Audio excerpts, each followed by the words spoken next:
Rob, the host of BSing with Y-Eagle-Y, a veteran-run podcast where real talk, music, and good vibes collide. We bring you comical relief with our open season episodes and interviews with bands across every genre, from rock to country to hip-hop. Catch every episode on Rumble, Facebook, YouTube, and Spotify, or visit us anytime at bsmwithy.com. I want to give a big shout out to Ed, the man behind Static Shift Radio, holding it down for rock artists and keeping the scene alive. Go show some love and check out the website where you can find Static Shift Radio Station and upcoming events. Now rolling with me is my co-pilots on the mic, the Ferg and Reggie the Great.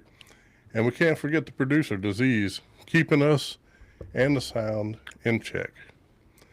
So tonight we have Gravel Switch from Jamestown, Kentucky.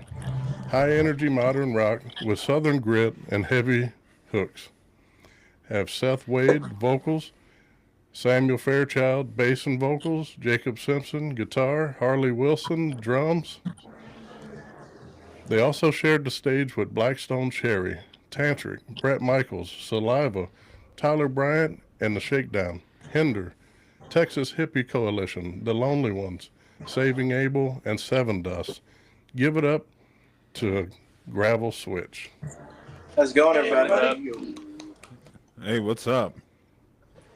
Hey guys, thanks for coming on, by the way. Thank you for your time. Thank you for agreeing to do this and come on tonight. And by the way, hope you guys blow the roof off at the show tonight. Thank you so much. Absolutely. Thanks. So one thing I wanted to ask right off the bat, you guys have gotten to open for several of your heroes, several bands that you guys love and admire and are your influences. And one of those influences in particular that was listed was Seven Dust. Now, I know this is a different lineup for the band, but Seth, I believe you were there. You and one of your former bandmates at one time, you set out to learn all the Seven Dust songs that you could. Did you guys ever learn them all? And what was the hardest and which one was the most fun? That's a good question. That's a really good question. Harley was actually on that show as well. He was in the lineup. Awesome. At that one. You wasn't? Oh, I wasn't even in the band at that I was on that lineup. I was in another band trying to get on that same show. Sorry we beat you out. So it's fine. I went to Warped Tour instead. But getting to play the show was awesome. Having them kind of close to home in Bowling Green and getting to be one of the openers was pretty spectacular. And the guys were great. But learning a bunch of songs with the original guitarist of Gravel Switch, we did sit down and try to learn a bunch. And what really kicked that off was the Southside Double Wide album. And because we were an acoustic based duo, like me and him, that's kind of how I got in the band. Right. But we was doing a bunch of Southside Double Wide songs. It kind of started with I guess Angel's Son, which was always really popular and awesome to play. But when we started doing some of the full band songs, I think Beautiful was one of the funner ones to play. So, and there's talks that it might come back. I don't know. Okay. That it might come back in the lineup or in the set list. Heck yeah, absolutely. They've got such a catalog, and so sometimes it's always fun to cover someone else's songs, and you also help build your fan base that way doing so. But I was just thinking, man, I was studying on that, and I said, I wonder how many of the songs you guys actually got to learn, because that's quite a feat right there. There was probably 6 or 8 that we played regularly. Just you know, the acoustic bonfire sets, you know, just hanging out with friends, you know, was a lot of that. Heck yeah. That's interesting. So, is you mentioned the acoustic bonfire songs?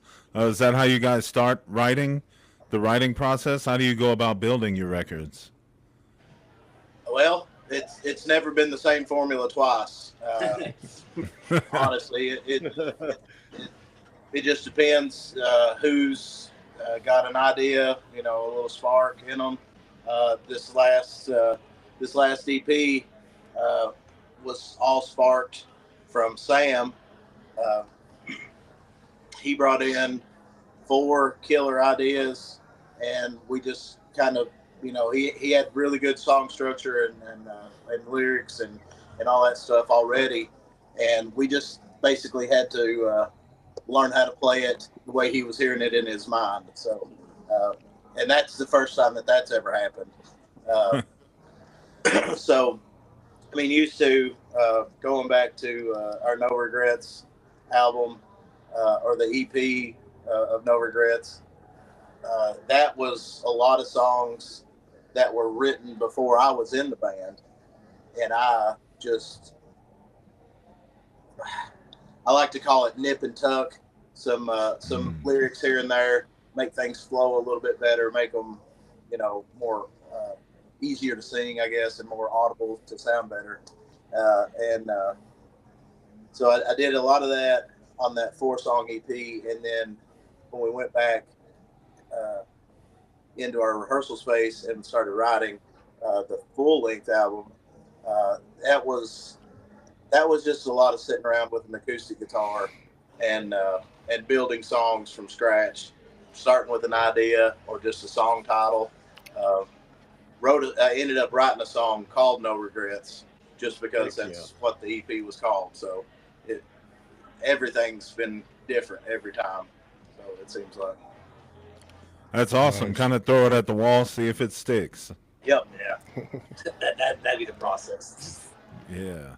So, as I mentioned earlier, with Gravel Switch sharing the stage with the bands that I mentioned, so out of all those artists, was there one show that really raised the bar for you guys?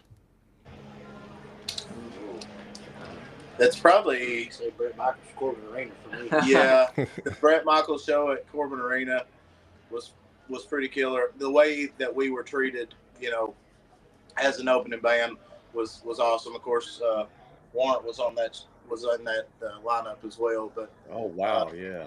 just I mean, we got treated good, and it was you know, an arena show. But that was cool, and the Tyler Bryant show was also killer. That's my biggest influence for anything is Tyler Bryant. Okay. What was yours? I would say out of the Blackstone Cherry show, Manchester Music Hall in Lexington, because it was the first time I ever walked out and seen a lot of people like in your head immediately. Yeah. Oh crap! Gotta bring it. Better Walking out and seeing 1,600 capacity room at capacity before the first note of music was played was pretty awesome. Got to be an awesome feeling. Heck yeah. Heck yeah. Well, the band has went through some lineup changes through the years. Talk to us about how the current band came about, and talk to us about the fan reaction as you guys come together. You seem to play really well together, especially on your new song that you just recently dropped. And so talk about that, how you guys got together, and talk about the fans' reaction to all that. Well, of course, the band originating in 2002, there's been a long time to cycle a bunch of members in. I think our last guitarist that we had that was with us for about 5 months, I think he was the 23rd member in the 23 years. So, but Damn. you know, the fans, there has been some times where where it's ruffled some feathers. Not necessarily who we bring in has ruffled the feathers, Right. but previous members leaving. Yeah. But there's nothing that you can do about that. Life gets in the way. Or people get better opportunities. There's the very few times that it's been like creative differences, and a member will branch off and start their own band or own project, or do solo stuff, and it's a life. 80-ish shows a year is pretty straining, on anybody, especially when we're all, still working and, got families and stuff like that. And, people bow out and have to move on and cut their hair and get a real job, Right. It's not for everybody. The music it life is isn't not for everybody. And luckily, this group right here has very, very similar tastes in music. We have the same kind of drive. Like, we all have the same objective, and that really helps. Heck yeah. Out of those 20 plus members, there's only been 2, maybe 3 that left under strenuous, situations. But other than that, everybody else is still good buddies. Talk to most of them pretty regular. It's and I don't know. That's a good feeling to be able to look back and know that it's been a bunch of friends and people that we can still golf with. Oh yeah, no need to burn any bridges whatsoever. And I didn't ask that question to bring up any hard feelings or anything like that. But no. Sometimes fans can be a little unforgiving, but the show goes on, right? Well, when I took over, that was another one of the situations.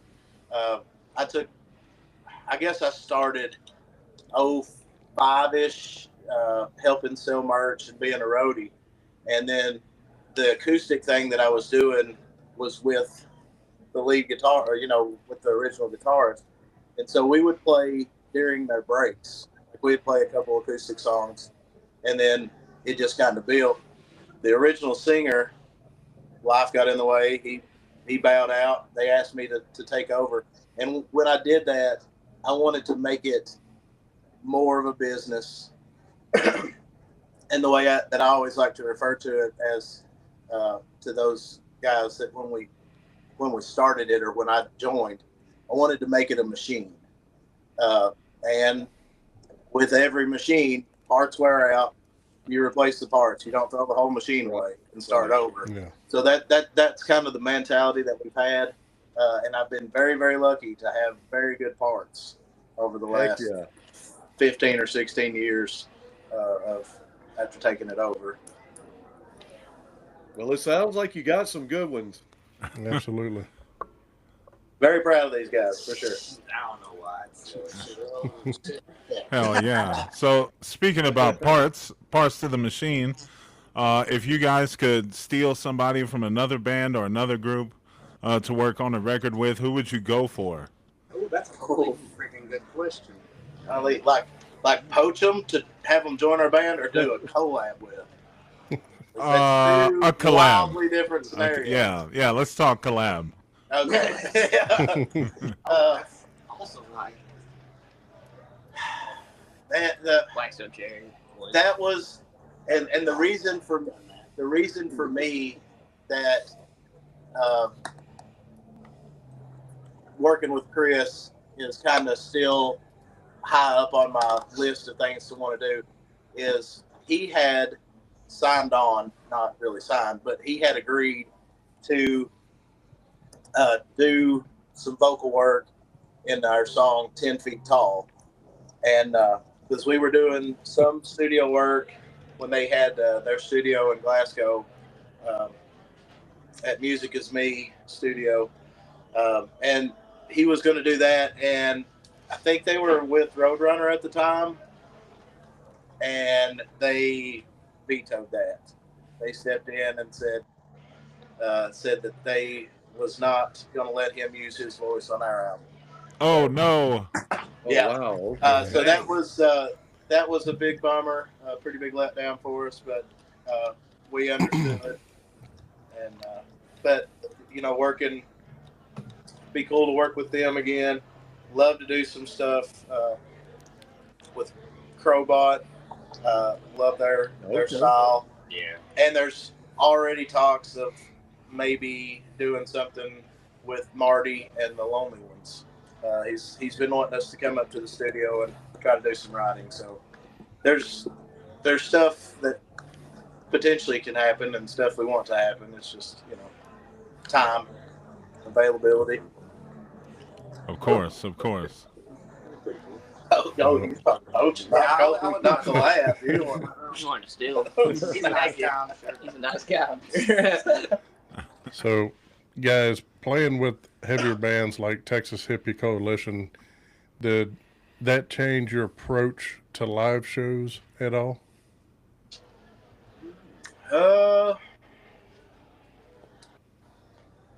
Man, I don't know. They are a little heavier sound than us on probably more songs, but we've got some songs that are pretty that can kind of stand or in that same category, that same genre. Very, very gritty, heavy Southern rock. But for our live shows, energy, just try to be moving, try to be interactive with the crowd. That's one thing that Josh, the original guitarist, always said. He said a live show is 80% the showmanship, and 20% actual skill, and being able to play the song right. And I was like, I've seen you prove that.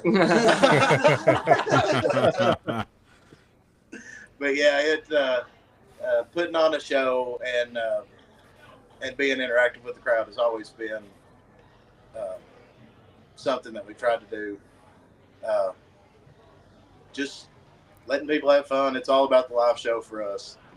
I tell you, I've heard all of your songs, and even the Ferg has found one that is not listed, is harder to find, and I'm sure he wants to talk about that later. But I love all the guys' music, man. Y'all rock it. So. Yeah, I do have a song that I want to talk about, but let's start with your newest single. Let's start with Into Deep. You often hear people say, every time I get knocked down or every time I got knocked down, I get back up. But you guys kind of flip and reverse the lyrics there. You say, every time I get back up, I get knocked down.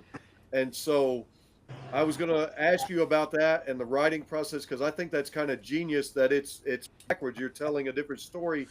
And then tell me what I'm hearing at the end of the song there. It almost sounds like somebody's doing a pretty cool trick with the fretboard of the guitar, making it sound like some record scratching, or is that actual record scratching? Wow, dude. That's awesome. No, I guess I'll take these. So those are two great questions. As far as the writing process goes, I think I wrote that song in the fall of 23. And I remember I was laying in bed. I was just kind of stuck in a situation that I felt I couldn't get out of. And I just turned, I just had this idea, and the words kind of came to me. And I've still got the audio recording on my phone of me just laying in bed with the acoustic guitar, just singing the chorus and stuff. And I, at that time, I never really wrote songs or showed anybody, stuff like that before. So I kind of put it away. After I got it out, and I put it away, and then about a year ago, it came time that we wanted to write some new music and kind of go in a little bit different direction, something a little bit more modern. And I finally got brave enough, I guess, to show them. Since then, here that main riff, he had already had it ripping. I was like, that's awesome. I think I can make it match with something I already had. And by the end of that practice, pretty much everything just fell together very, very easily. It helped having melody in the words and kind of a structure already. But yeah, that song isn't necessarily a happy song, but not a happy one. It's kind of you just feel like you're stuck, you're trapped in whatever situation that it might pertain to at that time. And yeah, it's mental health is something I've been trying to be more outspoken about, especially as a guy. I guess there's kind of a stigma around men's mental health, and so trying to take what I've been through, put that into song, and put that out in the world might help some people. Let them know that it's a okay thing to feel, and that they're not alone. Right. So, and then the record scratches. Yeah. So there's I don't know if you guys Sleep Theory. They're pretty big. Yeah. Yeah. So I'm a big fan of them. And in their song Fallout, they've got the like record scratches in the beginning of the opening song. And I thought that was so cool and such a cool idea. And so in the studio, I was really pushing to throw in something like that at the end. And we tried for 30 minutes to go online and find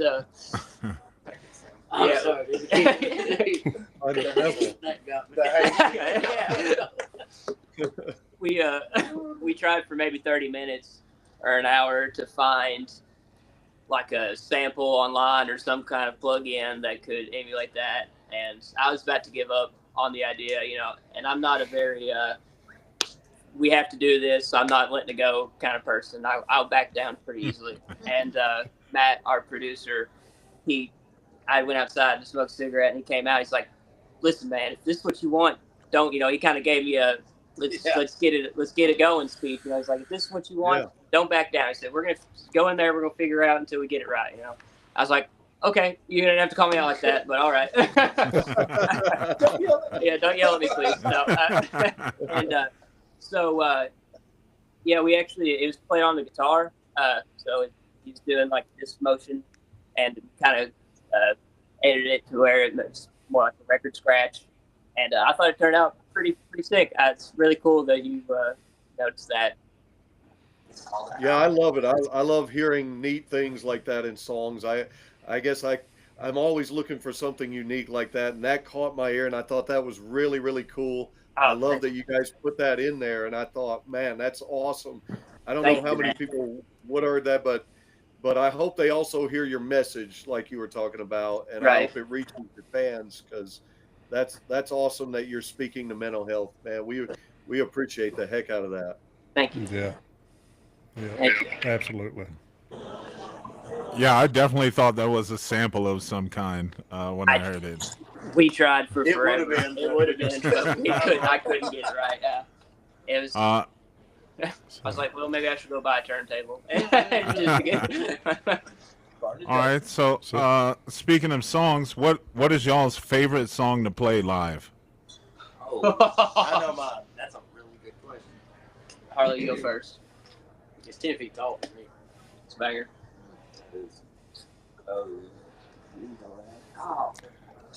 Oh, that's two. I think I'm gonna go with Moving On. Moving On. Oh, okay. Moving On's a good one. My personal favorite is Breathing on My Own. Yeah. Yeah. There you I go. love that song too. I think mine's as far as original, probably Digging Away.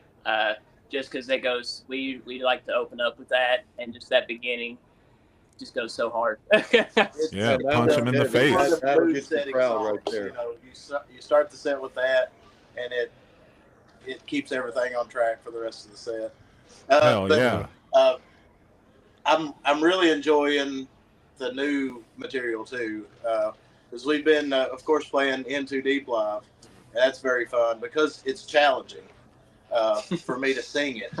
Because as we were in the studio, and where he was saying that he would back down easy or he would compromise, after every line, I would look into the booth and I'd be like, "Is that what you want to hear? Is that what you want me to sound like?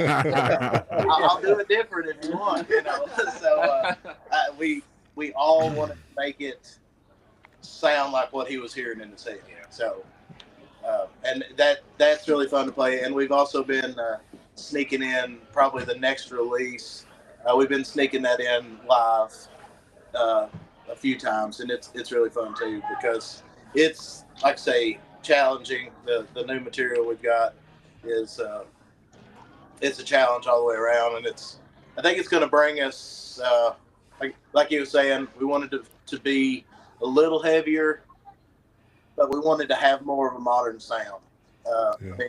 Okay. We've never tried to pigeonhole the band into a certain sound because it's about feeling. It's not about creating the sound that everybody knows you as. It's about putting out music that you're feeling.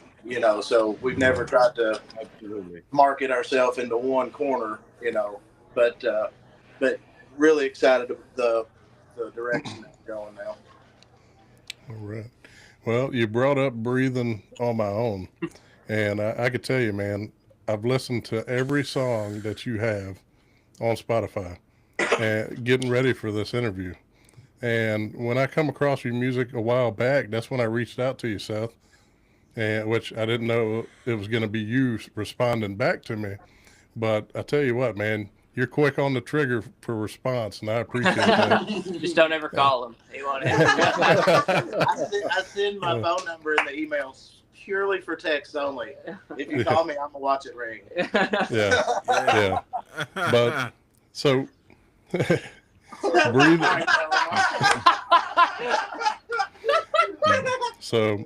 breathing on my own, man. To me, and I may be wrong. Tell me, but to me it felt like regaining independence after an emotional weight or control or reliance on someone else. And its core, it's a song about self-recovery, learning how to stand again once something or someone you depended on was gone. And, just listening to it, it hit me. So. Yeah, that's exactly what it's about. There was a lot of that. Of course, some of the best songs come from, painful, trying times. Breathing on My Own was definitely one of those. It was a song that when I joined the band was partially written, and they had played it out a couple times, and it had a different song title and everything. I think it was actually called Shotgun Red at one point. Too far into the spectrum there. So, yeah. It got a complete revamp, but like I was saying, the original singer stepped away to go do life. He actually ended up coming back a couple of years later and playing bass for us for like 2 years. And so cool. When he came back, I asked him about that song, and we brought it back up, reworked the whole thing, retitled it, and put it together as what is Breathing on My Own. And it was purely about, finding your self-strength and all that stuff. There's multiple other songs. Moving On is very similar. It's just kind of a different take on the situation, but yeah, Breathing on My Own has been my favorite since the night that we actually put it all together in our rehearsal space, and it was an instant for me. Well, one of my personal favorites is not one that pops up on your official page, and you have to dig a little bit on Spotify to find it. But when I found Cradle My Blues, love that song. And the way the vocalist, the way you're carrying the notes there, I love the style because it's almost in the style of like Brad Arnold or Daughtry, or maybe a mashup of the two. And at about the 150 mark, it's pretty cool. There's this slight, very short voice echo effect that I love that you do right there, and it's just fantastic. But that song's really heavy. You're talking about heavier songs. When you plug that into your Bluetooth or whatever, that one really rocks. It's really loud and heavy, like I like. But the lyrics that spoke to me, when he said, "I guess I was there just for you to use," and I think that'll resonate with a lot of people. But talk about that song. Talk about Cradle My Blues and how that came together. Talk about. I love them so much because they're making an announcement here at the venue. Hang on, I'm sorry about that. No, that's fine. Our apologies. Out it moved. Oh, his mouth's moving. So, Cradle My Blues, he's sticking his tongue out. Cradle My Blues was a song that was previously written before I joined the band. And it's one of those that when he came back playing bass with us, we were trying to put an EP together. We did put an EP together, but that was one of the songs that we brought back, revamped a little bit because it was really laid back, and we turned the heat up on it, on the song, and kind of reworked it. And honestly, that EP I haven't listened to that since we recorded it. It just, we were under a record label at the time that, which is why it's hard to find, because they're the curators of that music. Okay, they're the ones that distributed it, not us, and that's why it's harder to find. And sometimes they get behind because the label got consumed by a bigger label, that got consumed by a bigger label, that got consumed by a bigger label. So it's literally label centipede, and that's gross. But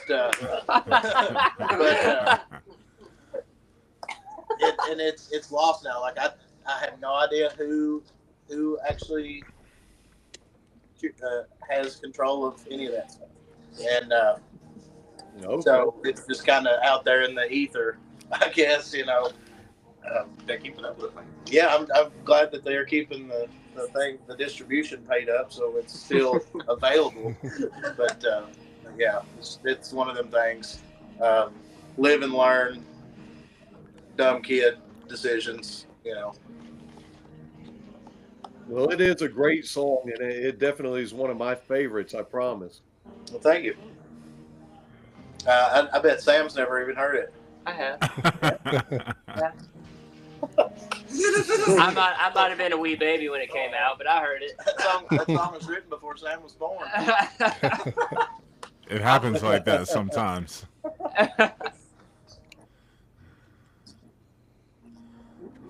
Remixed it. Yeah.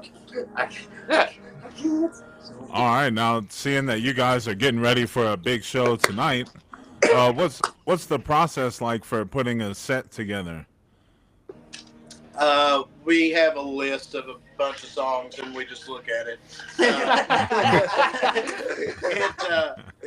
It's the most chaotic thing, but you can cater to your crowd a little bit better instead of just force feeding them, what flows.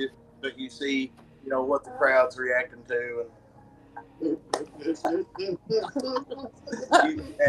it's just easier to play to the crowd, But yeah, we've just got a list of 50 or so songs, and we just kind of pick and choose where we want to put them. Hell yeah. Way to go, Warren. Y'all seeing Disease's picture? Oh yeah. The audience can't see our producer. Yeah. That will never be funny.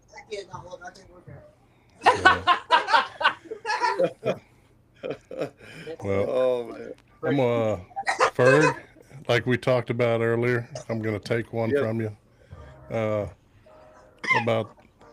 So with a lot of people being a big Johnny Cash fan, how did the fans handle Folsom Prison Blues rock style? I think you love it. It's always been a hit. There's never been a time and we play that song. It's in every set that we play, or not every set, but every night that we play, every stage, it gets played, and it's never not been a hit. We still, everybody knows we're going to play it, but they still ask, "You don't play Folsom tonight?" "You don't play Folsom?" Yep. Heck yeah. Every night. And but yeah, we love it. It was something that probably happened with a bunch of alcohol involved. And yeah. These things happen. Yeah. It's like, Fair. hey, let's try this. And so, it's been 15 years, probably, or like we were playing it well before we recorded it. But yeah, it's been 12 to 15 years, playing that song pretty much every show. Damn. Yeah, it turned Heck out yeah. awesome. Well, thank you. Yeah, Heck making the decision to go into the studio and record it was very cool. Well,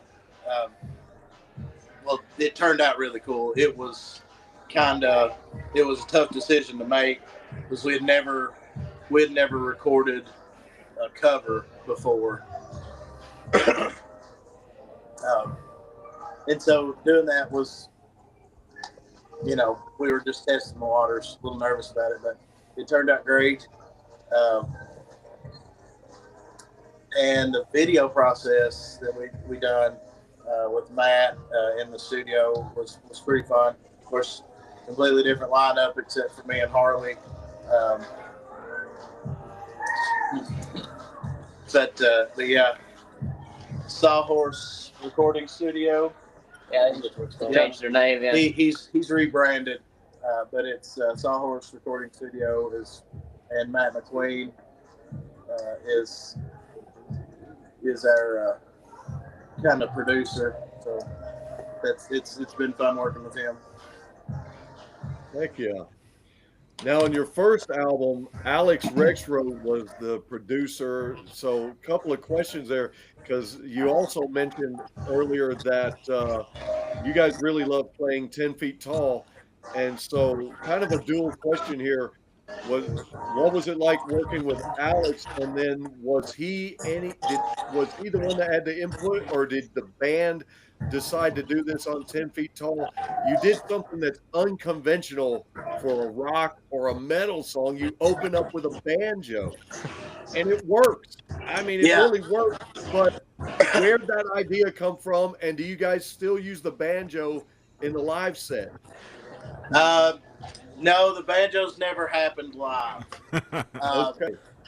We have talked about possibly if we ever start to use like samples for intros or whatever like that we'll probably do a little banjo sample at the beginning of it. That happened because Josh Pierce is, I don't know, crazy. He was taking full advantage of being in the studio and having access to multiple instruments and stuff like that, and he just wanted to play around, and so that happened. Alcohol involved, as is tradition, but yeah, working with Alex was cool. Alex is actually from my hometown. I remember him when he was a little kid. He's a few years younger than me. Okay. But we kind of went to high school together, I guess, a few years apart. And then when he moved to Ohio to go to college for studio production, and then he opened up a studio in Atlanta, or just outside of Atlanta, and we went and worked with him just because we knew him, the personal connection. He let us crash in his base in the studio there in his basement, so that was cool. But we'd go down there and spend 3 or 4 days and at a time, and get do 3 or 4 songs, or try to get all the drums tracked in one trip, and then that way drums were always the hardest, because once you get the mics placed in the room, it's almost impossible to, if you leave, you want to get all the drums in at one time. So your tones and stuff are the same. But yeah, working with Alex was fun. And we ended up working with him through the No Regrets EP, the No Regrets album, Face the Day album, and then the Beautiful Misery EP that Cradle My Blues is on. Okay. I tell you, every band has an awesome road story, and you seem like you get along like family. So, what is one of the craziest road stories you have that you could share with us? That we can get away with. That we can get away with legally. Yeah. Statute of limitations is up Put on them most on the of it. spot there, Ralph. But There's only so many times I can get you. Not true. Not true. They can get you all the time. All the time. Every one of the time. We learn something new every day, guys. Holy crap. Man. Specifically driving, or just being at a different spot? Just going between different shows. Going between. You always have that road story to where, you'll cut up a little bit, and it seems like y'all are pretty close, as a family. Bus breakdowns have made things interesting on the road. Chilled on the roof of the van one time on the interstate for a while. Sam chilled out, lounged on the roof of the van while I was trying to change the hub on our trailer after that wheelbarrow exploded and caught on fire. Side of the interstate, outside of Indianapolis. Wow. Damn. We were on the road so long that day. That was 24 hours that day? Almost a 24-hour turnaround trip from Wisconsin. So, wow. Was it? Where were we playing? We come back. We left Northwoods. Yeah, we just left. The first year. Yeah. Broke down outside of Indianapolis, and it took 4 hours to get the part we needed to get back out on the road. Wow. Oh, wow. And there's always foolishness that happens. Tomfoolery is our middle name. Makes it interesting, man. Makes it interesting. But it's just mainly a lot of gas stations. A lot of truck stops. I feel bad for the poor soul that was in here. lot of beef jerky and coffee. Usually a lot of the most entertaining things that happen at gas stations is how disgusting some of them are. Yeah. So we always try to find the grossest thing to talk about for the next 2 hours on the trip. which makes some people queasy, but it makes the time go by. yeah, if you're laughing, you're not worried about driving. Yeah. And it's impossible for me to fall asleep driving while I'm laughing. I think it's so good when I'm driving, though. If y'all keep me laughing, I'll stay awake. Yeah, whatever gets you from point A to B. Yep. Now, we heard y'all talking about sneaking new songs in to the set. What are the plans for any new music? There's some stuff already in the pipeline. New ideas flowing already. One is the music is pretty much completely structured. Y'all got that down at the last practice, I guess. Mostly, we got some lyrics to write for that, and things. But yeah, we've got 3 more singles that'll be coming out on this. We've got on this current In Too Deep EP, and then but yeah, new songs, new ideas are already starting, and just gonna try to keep the wheels turning. No, we don't have a release date for the next single yet, but there'll be some new artwork hopefully here soon for In Too Deep, and I personally would like to put together a lyric video in the next little bit for it. I think just to help keep people listening to it. Heck yeah! And lyric videos, when you can see anything that you have trouble understanding, or hearing in the song. Big Southern accents. Yeah. I know that I sound like a pound of cornbread, on top of a hay bale, but it's Louisiana here, right? Louisiana I right try here. to keep that off the house right. as much as I can. Well, we're looking forward to them, whatever comes down the pipeline. Yeah, thank you. I like to give bands a chance to brag on one another from time to time. And so I'm going to put you guys on the spotlight, give you a chance to brag on each other. What's something unique or awesome that each member brings to the table? Harley wants to start this. Yeah. Who said that? I just did. You heard me say it. I'll be honest, I wasn't paying attention. He was boogie. They're blasting He house was music. listening out to here. the DJ. Yeah, they're blasting house music. Oh, wow. To the electric side. What I would like to point out and shed some light on is how awesome Harley is for putting up with me for just over 9 years now. So that's a pretty Nice. feat.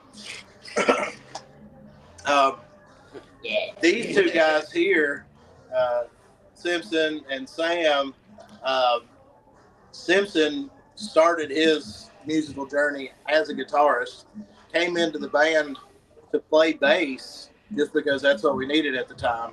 Then when we needed a guitarist, he stepped in to do that. Sam came in as vocalist and rhythm guitar, and when we needed a bass player, he slid right into that position, and well, yeah, he broke his collarbone, so he had a little bit of 2, what was it, the 2 month? Yeah. 2 or 3? 2 or 3 month run of playing Yeah, bass. he stepped in and played bass for 2 or 3 months while he healed, and he just kind of watched us load equipment in all the time. Did his gimp arm. Yeah, in his sling, But shout out to those guys for doing whatever needs to be done. Those are parts to the machine that's very hard to replace. Heck yeah. Everybody's That's got really each other's great back. parts right now. Absolutely. That's awesome. So, now Reggie asked about new music. Do you have any touring plans and big goals for 2026? There are goals. Financially, we're going to do as much as we possibly can. A lot of our ability to tour right now really hangs in the balance of this person. Well, This fella. gentleman's way nice, way This too nice. fella. This fella that said that he was going to fix our bus, that's had it for 9 months. You know, Oh. and so that's getting ready to change. Something's gonna definitely change in that situation here pretty soon. But you know, we're gonna do a Florida run. We're gonna be in Wisconsin, Illinois, a few times throughout the year at least. We want to do another run to Iowa. You know, and just kind of bounce around like we normally do, and string as many of them together as you know, if we financially can. But you know, there's goals. It's just we got to take the steps to get there, and I think that starts with me. Yeah. Might have to go pinch his head off or something. Might have to send Disease up there and fix that bus for you. Yeah, go turn a wrench, young man. Believe it or not, he was. Believe it or not, though, Disease was a certified mechanic. So. Nice. Well, come on. We'll have fun. We have a job for you. It don't pay nothing, but I got the parts. You just get us to your next show. Have us at your next show. It'd be all good. On Disease. That's right.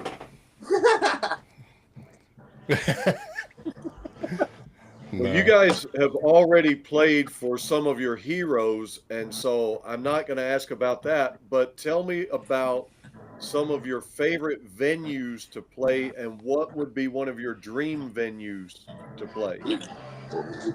Machine Shop is, I think, on our want to do. Like we all just want to take a picture in that hallway. I think. Really I don't even care if I play. I just want to take a picture in the hallway. We're definitely going to play. Purely for social media. You can't get in that hallway if you don't play. That's what they say. That's what they said. Sam's a quick guy. I'm a pretty fast guy, I'll be honest with you. Early. I'm tiny, don't have a hard time catching me if I run. What's that? I don't know. There's a bunch of cool venues. Blue Note. That we Blue Note in Ohio. I actually reached out to them last night. Sent them an email. Yeah, there's a ton of places that we want to play. Few places that we've got offered to play. It just the logistics for it is a little tough to plan for, but want to do Sturgis. Bike rallies are always fun, and if you're going to play them, you might as well play the biggest one. So that's right. And like I say, we always like going to Florida. Got a buddy down there that owns a couple bars, so we like to go down there and sit on the beach, for a few days and play a couple shows.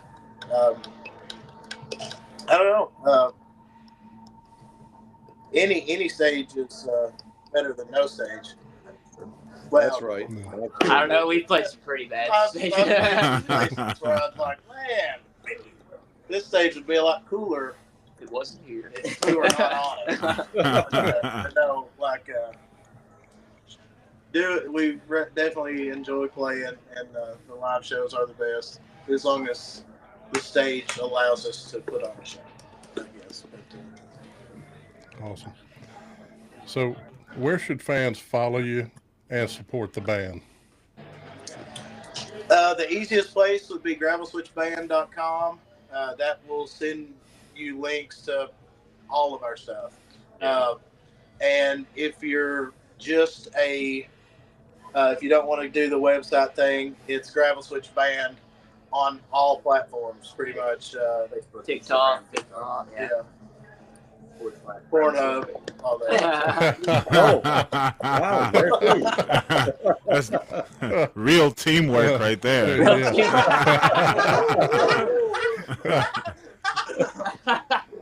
Disease is looking it up right now. Yeah.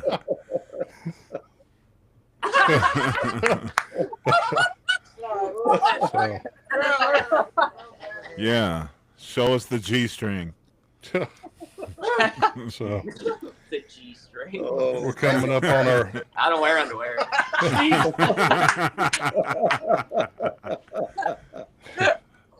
Well, we're coming up on our hour.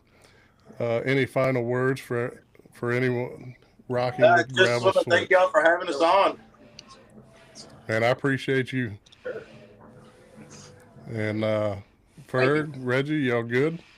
Yeah, you guys are fucking awesome. Keep rocking on, man. Thank you. Thank you guys. You guys asked some awesome questions. It's been fun. You guys are awesome, and I appreciate your band. One more musical question.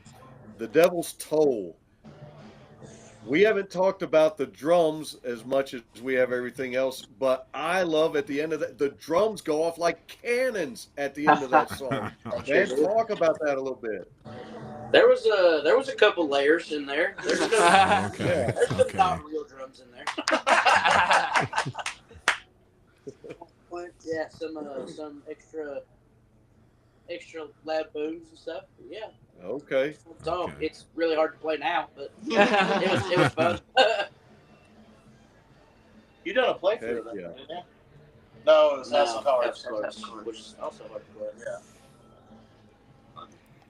Well, guys, we can't thank you enough, and we hope that you guys just go out there tonight and blow the roof off at this venue tonight and have one hell of a show. Thank you so much, man. So that's a wrap on today's episode of BSing with Y-Eagle-Y. Big love to Gravel Switch for hanging with us and sharing their sound and story. Y'all go check them out, support their music, and from all of us at BSing with Y-Eagle-Y and Static Shift Radio, thank you for tuning in. See you guys.